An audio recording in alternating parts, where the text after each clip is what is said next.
सवारने का मतलब है फूलों से सजा रहे हैं तिलक। जैसे ब्याह में भी लोग जाते हैं तो अपनी अपनी गाड़ियों को सजा लेते हैं फूलों से। क्योंकि शिव के बारात में जाना है तो हर एक ने, इंद्र ने अपना पुष्प विमान सजा लिया, भगवान शंकर का तो, भगवान विष्णु का तो गरुड़ है, इसी तरीके से वरुण का मगर है, ऐसे अपने अपने ब्रह्मा जी का हंस है। सभी ने अपने अपने वाहनों को सजाना शुरू कर दिया कि अब बारात में चल रहा है। लेकिन भगवान शंकर के बारे में कोई नहीं पूछे, क्योंकि सबको अपनी अपनी लगी है, अपने अपने को तैयार कर रहे हैं।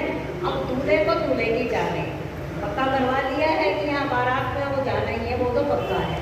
तो अब जब ये बात हुई तो शिव गणों को चिंता हुई कि प्रभु आपने हाथ तो भर दी है ब्याह करने की, घर में तो कुछ है भी नहीं, अब आप लेकर आओगे। अब अकेले थे तो कैसे भी खा लेते थे, कोई चिंता नहीं थी। अब घर में गृहिणी होगी तो सब कुछ चाहिए, आपको तो कोई चिंता ही नहीं है। और उससे भी बड़ा बारात में जाना है, आप दूल्हा हो, रिश्तेदार नहीं है कोई, रिश्तेदारों का तेरे आ गए, पर सब स्वार्थी हैं, अपने अपने को सजा रहे हैं, दूल्हे का कोई नहीं पूछ रहा। तो भगवान शंकर को कहने लगे कि आपको सजाने के लिए जो दूल्हा रूप देना है तो दूल्हे रूप के लिए कुछ तो चाहिए ना उपकरण। दूल्हा ऐसे तो नहीं हो सकता। तो बोले क्या करें? कहते देखो ऐसा है, दूल्हा बनने के लिए सबसे पहले जो है मुकुट भी चाहिए होगा। तो आप एक काम करो, भगवान विष्णु के पास आपके मित्र है वो, और ये सब आपका ही करवाना चाहते हैं ब्याह, तो उनको कहो कि भाई अपना जो उनके पास तो लक्ष्मी जी है, स्वर्ण मुकुट जो है वो ब्याह के लिए आप करें। तो भगवान शंकर बोले भाई देखो ऐसा है, ये घाटे का सौदा है जो हम नहीं करेंगे। सब अपने शादी कथा में जो अलग अलग उसमें अपना भाव बताते हैं। तो उसमें ये बोला कि भाई देखो स्वर्ण का मुकुट, एक तो पहली बात किसी से मांगना ही बुरा है। कहते हैं ना मांगन गए सो मर गया, उससे पहले वो मरा जो होते कर गया ना। तो मांगना ही सबसे पहली बात गलत है। और मांग के अगर वो स्वर्ण मुकुट पहन भी लिया तो वो स्वर्ण मुकुट का क्या होगा कि पहनते ही खुद को भी अहंकार आ जाएगा, और दूसरे को जो वो दूसरा देखेगा तो उसको ईर्ष्या हो जाएगी कि वैसे तो बनते हैं बड़े साधु, लेकिन ये कहाँ से लाए। तो दूसरे का भी नुकसान हो और अपना भी नुकसान हो। तो ये सब काम हमें नहीं करना, मांग के कुछ भी नहीं करना। अपने पास जो सामान है, जो उपलब्ध सामग्री है, उसी का ही उपयोग करना है। क्योंकि कोई माने तो माने, नहीं तो हम अपने घर बैठे कहते हमने कह तो दिया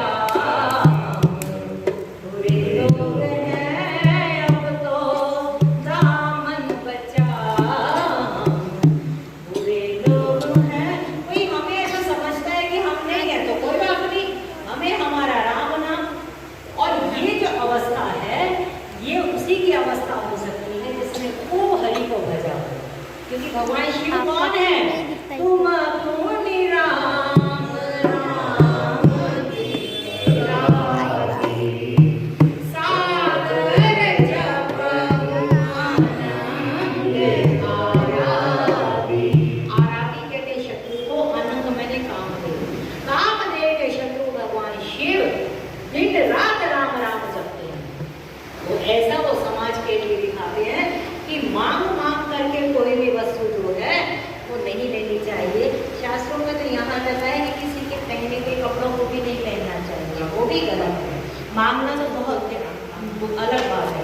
तो फिर कहने लगे कि प्रभु सब तो वैसे तो दूल्हे को तो दूसरे ही सजाते हैं, अब कौन सजाए? वहाँ सब देवता तो खुद ही सजने में लगे हुए।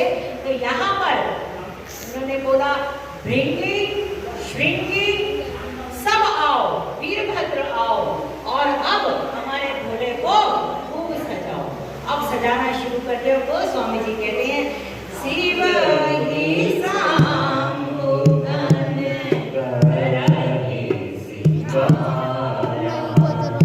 शिव के जो गण हैं वो अब भगवान दूल्हा के रूप में बनने जा रहे हैं। तो प्रभु का अब श्रृंगार कर रहे हैं, और क्या श्रृंगार है वो स्वामी जी इसका वर्णन कर रहे हैं।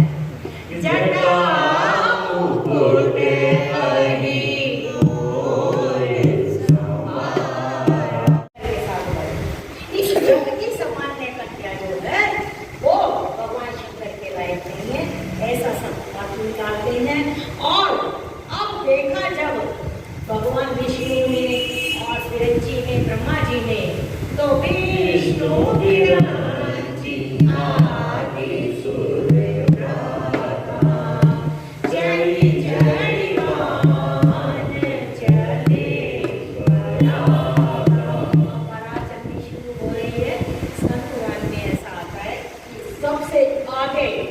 चंडी माँ सोने का कलश लेकर प्रेम के वाहन पे सबसे पहले वो चली है, उसके पीछे शिवगण चले हैं, उसके पीछे विष्णु और ब्रह्मा जी चले हैं, फिर देवता चल रहे हैं और फिर पीछे जो है भगवान शंकर की टोली आ रही है।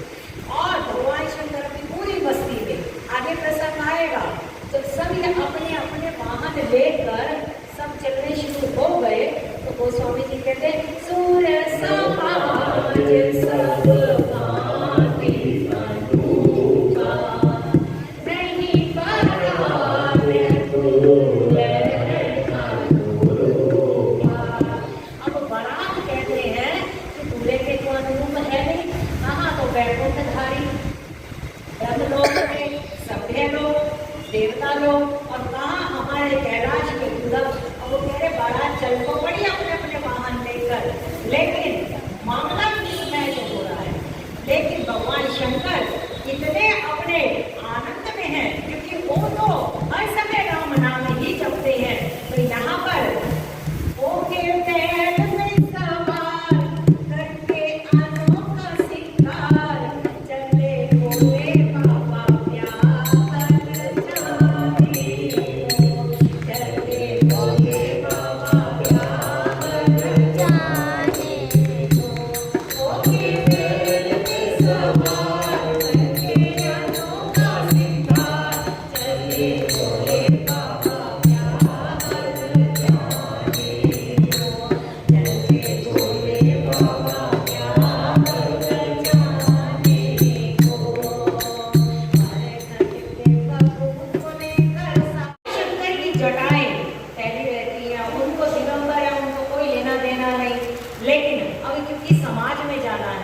हिमाचल नगर में जाना है तो वहाँ तो थोड़ा सा सभ्य बन के जाना पड़ेगा। तो कहने लगे प्रभु ऐसे मत जाओ, आपकी भी बेइज्जती होगी हमारी भी होगी, अब आप बैठे रहो हम सजाएंगे। और जितने अब आपको तो पता है प्रभु के आसपास तो सारे सर्प और ये सब रहते हैं, तो सब कहने के हमारी भी सेवा लो, हम भी यहाँ खड़े हैं, जहाँ हमारी जरूरत होगी आप हमारे भी लेना। स्वामी जी कहते हैं कि जो प्रभु की जटा फैली हुई थी उस जटा को बांध दिया गया, जटा को बांध दिया और उसके ऊपर अब बांध के वो जो मोर मुकुट लगना होता है। तो ऐसा आता है स्कंद पुराण में कि जो मणि वाले सर्पधर थे, अलग अलग मणियों वाले सर्पधर थे, वो मणियों के सर्पधर को अहिमिनी सर्प उन वो सारे के सारे उस जटा के अंदर संभाल दिए गए, अलग अलग मणि प्रभु की जटाओं में सुशोभित किए गए। इसका तात्विक अर्थ भी जैसे शासक बताते चले, जैसे बात में बताया कि जटाएं क्या है, हमारे जीवन में रही जटिल परिस्थितियां, यही तो जटाएं। और जब कहते हैं सब कर ममता ताकत बदल, ये सब जब बांध के अब अपने सिर पे रखोगे, वहां कौन बैठी है, भक्ति उनकी गंगा बैठी है, तो वो तुम्हारी जटाएं जो हैं फिर तुम्हें परेशान नहीं करेगी। गोस्वामी जी कहते हैं कि जब शंभुगण ने वहां पर मोर मुकुट बनाया तो उनको इंस्ट्रक्शन दी, निर्देश दिया उनको कि देखो तुम्हें सजाने के लिए लगाया जा रहा है, लेकिन शोर शराबा मत करना, कहीं इधर उछलो उधर उछलो, वहाँ सारे जो लोग हैं वो सब डर जाएंगे। तो डिसिप्लिन में वहाँ रहना पड़ेगा।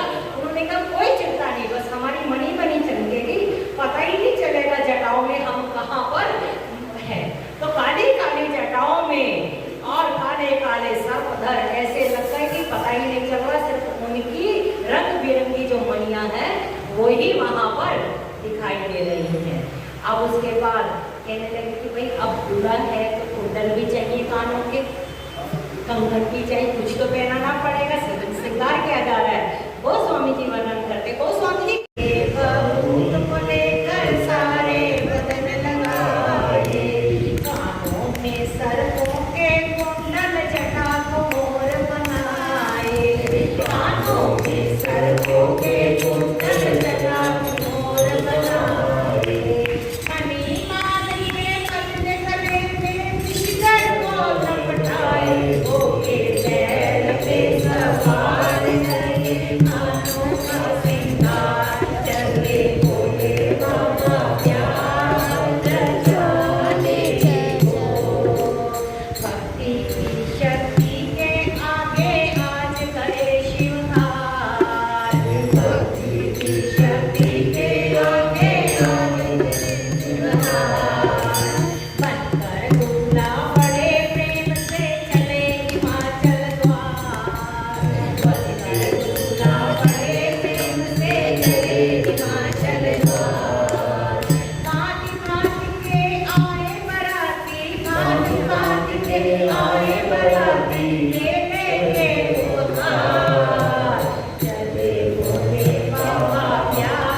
वो स्वामी जी कहते हैं कि विष्णु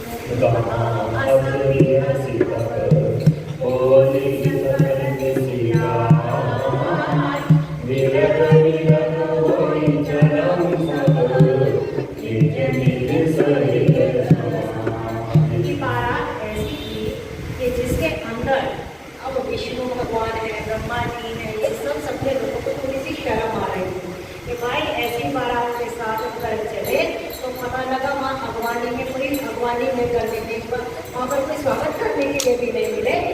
तो व्यवस्था के नाम पर उन्होंने कहा कि सब अपने अपने समाज के साथ जो है अपने अपने लोगों के साथ अलग अलग जैसे जिसको अनुकूल हो वो सब चल। गंगा जी को भक्ति भी कहा गया है, गंगा को ज्ञान भी कहा गया है। जिसके सिर पे ज्ञान रहता है, जिसके सिर पे भक्ति सुशोभित रहती है, तो स्वामी जी कहते हैं ऐसे व्यक्ति को कोई विषय तंग नहीं कर सकते, ये सतरूपी जंजाल उसको परेशान नहीं कर सकते। और वो स्वामी जी इतने प्रभु सुंदर लग रहे हैं कि सिर से सुंदर गंगा बहती जा रही है और ललाट में सुंदर शशि है, चंद्रमा सुशोभित है और नयन तीन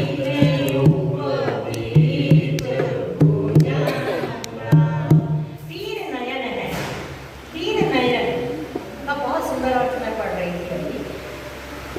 जब राम नाम की वंदना होती है तो वहाँ कहा क्या जाता है, वंदन नाम राम रघुबर को हेतु दिशानु भानु हित करो। राम नाम की वंदना करते हुए वो स्वामी जी कहते हैं कि मैं राम जी के नाम की वंदना करता हूँ। वो कौन है? हेतु कृषाणु, कृषाणु कहते हैं अग्नि को, हेतु कृषाणु भानु मैंने सूर्य, हिमकर मैंने चंद्रमा। भगवान शंकर के तीनों नेत्र जो बताए गए हैं वो सूर्य, चंद्रमा और अग्नि बताया गया। सूत्र देते हैं कि जो राम नाममय हो जाएगा वो जीवन में सब कुछ प्राप्त कर लेगा। तो ये भगवान शंकर के तीन नयन कुछ नहीं है, ये तीन नयन राम नाम ही। तो कहने लगे कि नयन तीन यानी यह राम नाम इतना सुशोभित हो रहा है। उपवीत भुजंगा, उपवीत कहते हैं जनेऊ। वासुकी नाग जो है वो स्वामी जी कहते हैं कि वो जनेऊ बनाया गया।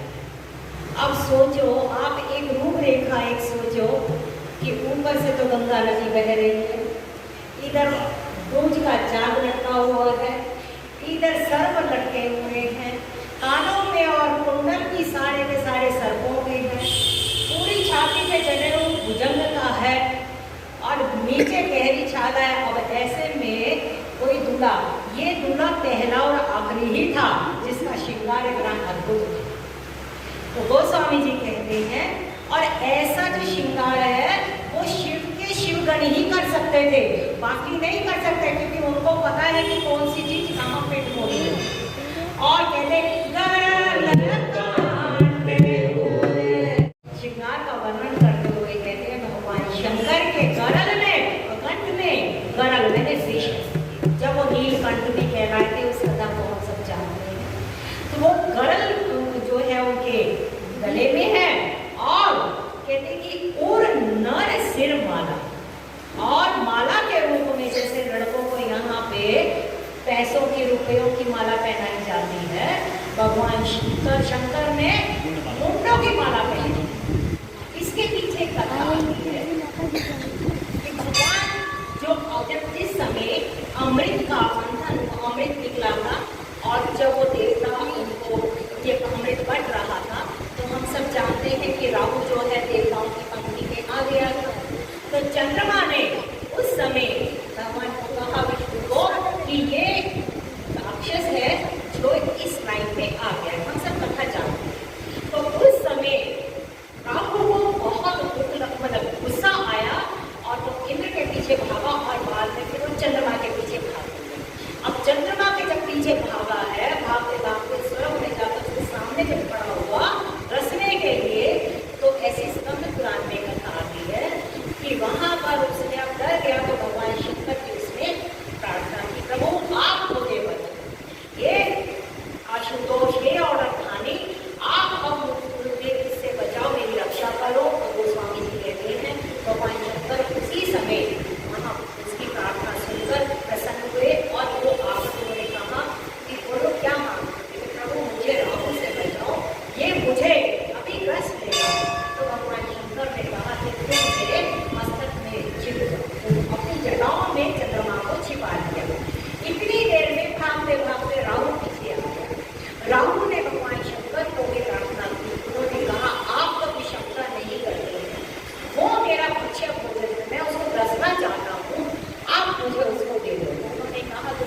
चाहे वो सुर और असुर दोनों ही मेरे प्रिय हैं, मैं उसका हित नहीं करूँगा।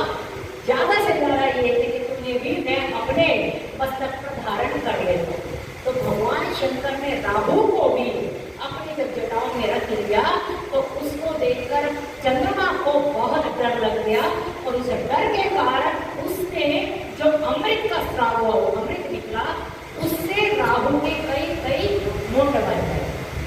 लेकिन दैव कार्य को करने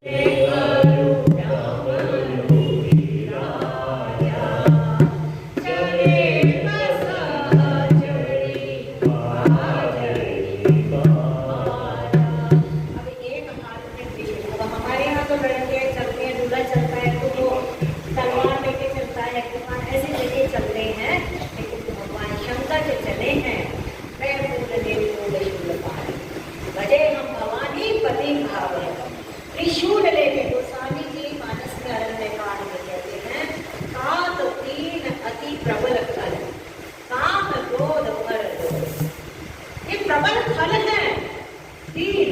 कौन? काम, क्रोध और लोभ। मुनि विज्ञान धाम में है, क्षण में कर ही यहाँ पर क्षण में उनका विक्षोभ कर देते हैं, चित्त खराब कर देते हैं। ऐसे का तीन प्रबल फल है। गोस्वामी जी कहते हैं भगवान शंकर जो त्रिशूल लेके चल रहे हैं, ये त्रिशूल हमारे जो ग्रह शुक्ल है, काम क्रोध लोभ, इनको ही मारने के लिए। जो शंकर की उपासना करेगा उसका काम मिट जाएगा, शंकर की उपासना करेगा उसका क्रोध खत्म हो जाएगा, लोभ तो रहेगा ही। इसीलिए खूब भजो शंकर को, खूब भजो। और शंकर ऐसे ऐसे देव में बोले देव हैं कि वो बहुत जल्दी प्रसन्न हो गए, इसीलिए उनको भोलानाथ कहा गया। और गोस्वामी जी कहते हैं कि जब ये सब तैयारी हो गई तो अब उन्होंने कहा कि चलो फिर देर क्या है चलने के लिए, चलो वाहन कहाँ है? तो उन्होंने कहा कि प्रभु वाहन मंगवा लेते हैं किसी का, इतने तो सब बाहर सज रहे हैं। उन्होंने कहा नहीं, किसी का नहीं मंगवाना है, अपना नंदी, क्योंकि नंदी इधर उधर दौड़े फिर रहा था कि कब मुझे भी सेवा मिले। ये जितने ब्याज सब ये सब तो अपने अपनी सेवा में चले गए, अब मेरे को कब सेवा मिलेगी? तो नंदीश्वर जो है बहुत आतुर था, और वो ऐसे ऐसे सिर हिलाकर फटाफट प्रभु के सामने खड़ा हो गया कि प्रभु देखो मैं भी तो तैयार खड़ा हूँ। तो प्रभु भगवान शंकर ऐसा बाबू बताते हैं कि जब नंदी बैल को कहा जाता है वृषभ, शास्त्रों में धर्म का स्वरूप माना जाता है। तो कहते हैं गोस्वामी जी कि जब नंदी पे भगवान शंकर ने जो मुंड बने थे बने को, उन्हीं की माला बनाकर अपने गले में उसको रख दिया। दूसरी कथा ऐसी आती है कि माँ सती ने जितने जितने भी हाँ जितनी बार भी उन्होंने अपना परित्याग करा है शरीर, तो उतनी बार ही उनके सब लोगों ने अपने धारण किया है। यहाँ पर एक तात्विक अर्थ जो वापस हम सुनते हैं कि प्रभु ये कहते हैं कि जितने समस्त इस चराचर जगत में भूत प्रेत है, जो हम सब भूत हैं, भूत मैंने पंच तत्व से, ये पंच महाभूत ही बोले जाते हैं, उनसे ही हमारा शरीर निर्माण हुआ है। तो हम जितने सब ये, तो हमारे प्रारब्ध के हम लोग की माला भी भगवान शंकर अपने गले में धारण किए। जो शंकर को अति प्रेम से भजता है, प्रभु उसके सब प्रारब्ध इधर उधर कर देते हैं। वो स्वामी जी कहते हैं कि ऐसे भगवान शंकर ने मुंडों की माला पहनी है, और लेकिन फिर भी असीम प्रेम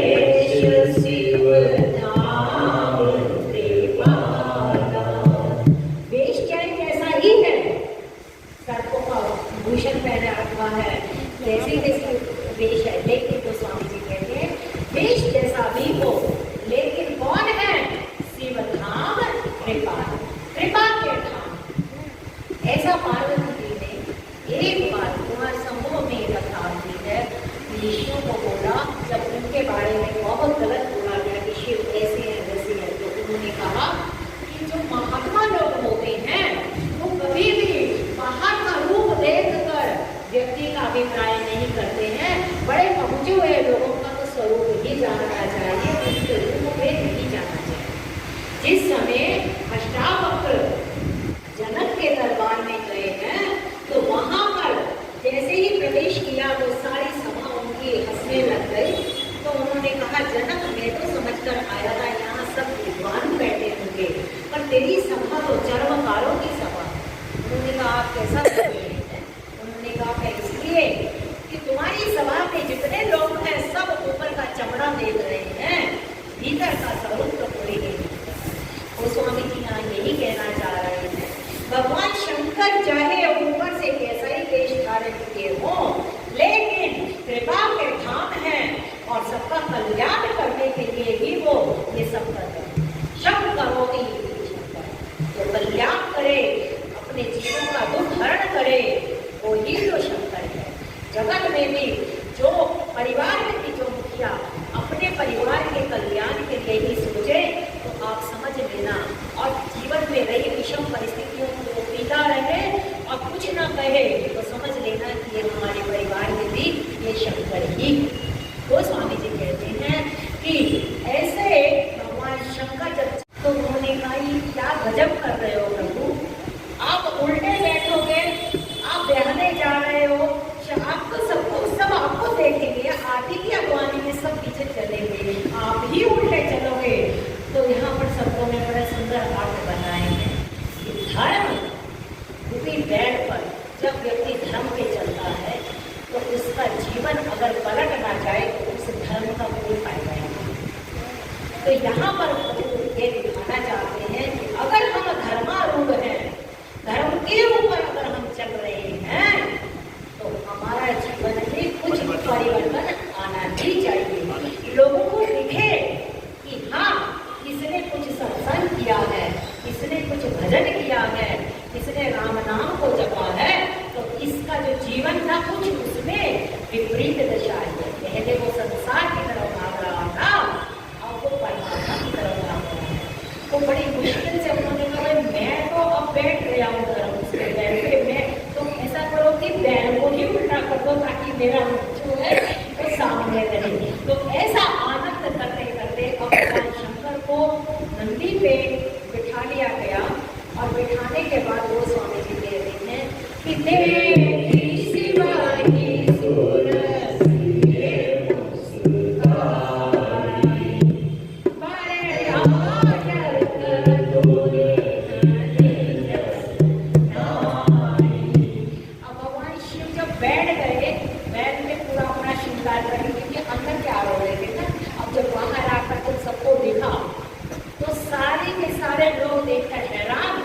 देवांगनाएं हैं, देववधूटियां हैं, बोली तो कुछ नहीं, अब बोले कैसे, बुला है तो उसके साथ तो जाना ही है, लेकिन मन ही मन मुस्कुरा रही है।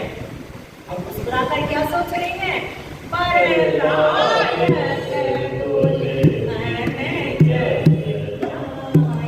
कैसा दूल्हा रखा है, कैसा बना है, ये क्या दुल्हा हमारी पार्वती के लिए सुंदर, और कहाँ उसका ऐसा।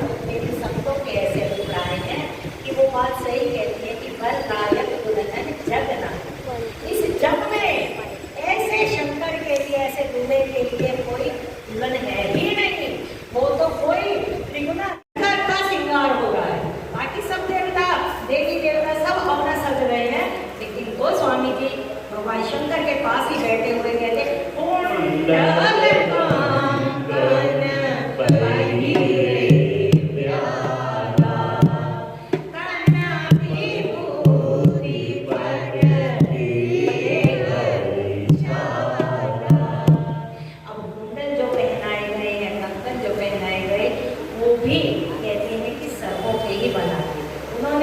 उनकी पूंछ और सिर इकट्ठा जोड़ के बड़े चमकीले चमकीले से, स्कंद पुराण में तो उनके नाम भी आते हैं, कंदमोदक है, वासुकी है, कलवल है, इस तरीके के अश्वत्थ है। ऐसे करके अलग अलग सर्पों ने कहा कि हम भी प्रभु की सेवा में जाना चाहते हैं, हमारा सौभाग्य है कि ये हम प्रभु के श्रृंगार के अंदर।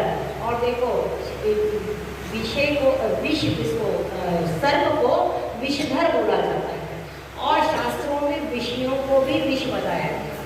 ये संसार में जितने रहे विष, विषय विष के समान है। लेकिन किसी शंकर के पास चले जाएंगे तो वही श्रृंगारित हो जाते हैं। वो स्वामी जी कहते हैं कि भगवान शंकर के कानों में सर्पों के कुंडल दोनों तरफ ऐसे ही हिलते जा रहे हैं। यहाँ से उनका सिर डला और इधर से पूंछ और दोनों घुंघरा गोल गोल से घूमते जा रहे हैं और इतने डिसिप्लिन है कि बिल्कुल भी गिरने का नाम नहीं है, बस जस्ट थोड़ा थोड़ा हिल रहे हैं, उसी से शोभा बह जा रही है। और गोस्वामी जी कहते हैं तना विभूति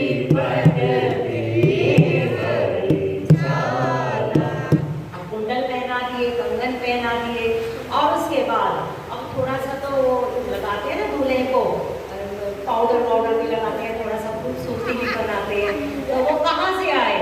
तो कहने लगे अपना ही, ये एक ऐसा दूल्हा था जो स्वदेशी दूल्हा जिसने अपने घर से ही सारी सामग्री जो है वो इकट्ठी करी, खरीदने का कोई काम नहीं। तो वहाँ पर तन विभूति, हाँ वेडिंग कैलाश, तो तन विभूति ये दिखाया कि पाउडर वाउडर से कुछ नहीं, ये तो हमारी विभूति यहाँ पर इतनी सब पड़ी है, इसी को ही भस्म हम लगा लें। और इसका बहुत सुंदर है, भगवान शंकर दिखाना चाहते हैं कि ये शरीर अंततः भस्मीभूत होने ही वाला है और यही शरीर में कोई बहुत सजाने का कितना सजा लो, यहाँ पर सब। तो इसीलिए उसको एक तात्विक रूप में दिखाया कि तन के ऊपर उन्होंने विभूति लगाई और पट के हरी छाला। भगवान शंकर वैसे दिगंबर है, उन्होंने कहा कपड़े की क्या जरूरत है? उन्होंने कहा शर्म करो, क्या कह रहे हो? वहाँ महिलाएं होंगी, बुजुर्ग होंगे, बच्चे होंगे, एकांत में बैठे तो कैसी अवस्था में भी बैठो, आप ब्याहने जा रहे हो तो कम से कम कुछ तो वस्त्र होने चाहिए। तो वो स्वामी जी कहते हैं कि उन्होंने बागंबर पहना। ऐसा माना जाता है कि योग परंपरा में बागंबर का जो आसन होता है वो योग को बहुत शीघ्रता से सिद्धि देने के लिए माना जाता है। वो स्वामी शंकर भगवान बोले भाई हमारे पास तो यही गहरी चाल पड़ी है, हम इसी का ही अपना वस्त्र बना लेंगे। और वो पट पहनकर वो स्वामी जी कहते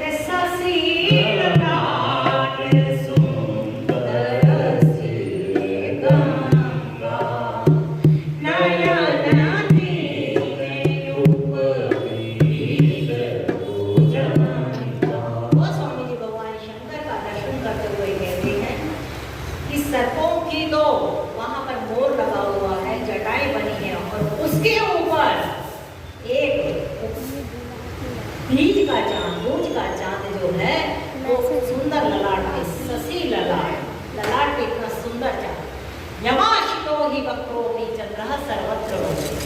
गोस्वामी जी कहते हैं भगवान शंकर ये संदेश देना चाहते हैं कि जिस तरीके से ये चंद्रमा वक्र है तो भी अगर मेरी शरण में आता है तो मैं उसको अपने चरणों में नहीं अपने ललाट पे रखूं, क्योंकि चंद्रमा भी तो गुरु उसने अपने योग किया था, लेकिन भगवान शंकर ने उसको अपने ललाट पे रखा। ऐसे ही कहा कि जीवन में किसी से कुछ भी अपराध हो जाए, अगर वो मेरी शरण में आएगा तो मैं उसको अपने मस्तक पर ही धारण करूंगा।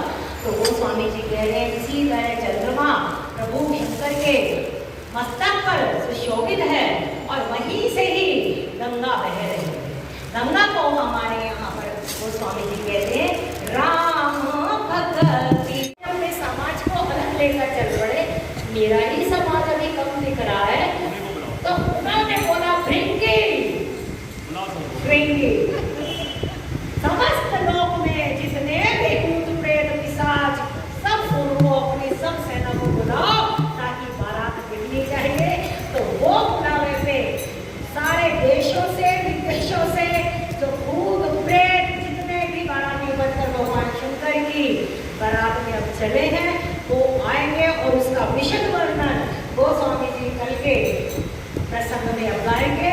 उसका कुछ विशद वर्णन कल हरीश भाई सब करेंगे।